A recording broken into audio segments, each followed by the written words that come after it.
নমস্কার বন্ধুরা, কল্পনা হেসেলে আজকে আপনাদের আবারও স্বাগত। আশা করি সবাই খুব ভালো আছেন, সুস্থ আছেন। আজ দেখাবো মাছের মাথা দিয়ে পুঁই শাকের চচ্চড়ি। আর তার জন্য নিয়েছি কিছুটা পুঁই শাক, ধুয়ে কেটে বেছে নিয়েছি। আর নিয়েছি ঝিঙে, আলু টুকরো করে কেটে রাখা। আর নিয়েছি কুমড়ো এবং বেগুন। আর তো লাগছে মাছের মাথা। তো আমি এখানে কাতলা মাছের মাথা নিয়েছি, আপনারা চাইলে রুই মাছের মাথাও নিতে পারেন। আমি মাছের মাথাগুলোকে এভাবে ছোটো ছোটো টুকরো করে নিয়ে নুন হলুদ মাখিয়ে নিয়েছি। তারপর এটা ভেজে নেব। তার জন্য কড়াইতে তেল গরম করে মাছের মাথাগুলোর টুকরোগুলো যেগুলো ছিল সেগুলো একে একে ছেড়ে দিলাম। দিয়ে একটা পিঠ ভাজা হলে উল্টিয়ে দেবো, ঠিক এভাবে। অপর পিঠটাও যখন লাল হয়ে যাবে, কড়া হয়ে যাবে ভাজা, তখন নামিয়ে নেব, ঠিক এরকম।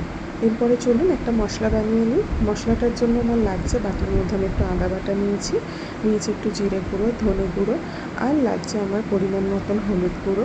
আর আমি এখানে চিনির বদলে গুড় ইউজ করেছি, আপনারা চাইলে চিনিও ইউজ করতে পারেন, এটা অপশনাল। আপনারা যদি মিষ্টি পছন্দ করেন দিয়ে দেবেন।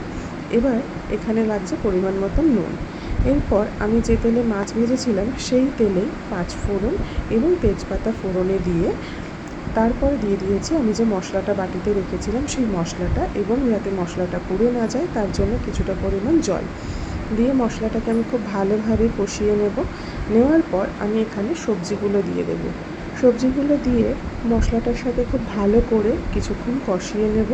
তারপর আমি এখানে দিয়ে দেব যে পুঁই শাকটা আমি কেটে রেখেছিলাম, সেই পুঁই শাকটা। যেহেতু আমি মশলাগুলো আগে থেকেই সব পরিমাণ মতন দিয়ে রেখেছি, সেজন্য এখানে আর কোনো মশলা আমি এখানে ইউজ করব না। খুব ভালো করে এবার খুন্তি দিয়ে মশলার সাথে এবং সবজির সাথে পুঁই শাকটা মিশিয়ে নেব। পুঁই শাকটা যখন একদম মজে আসবে, একদম যখন হয়ে আসবে প্রায়, তখন আমি দিয়ে দেবো চেরা কাঁচা লঙ্কা।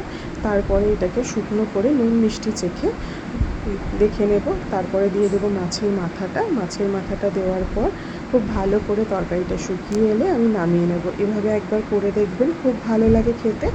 আজকের জন্য টাটা, বাই।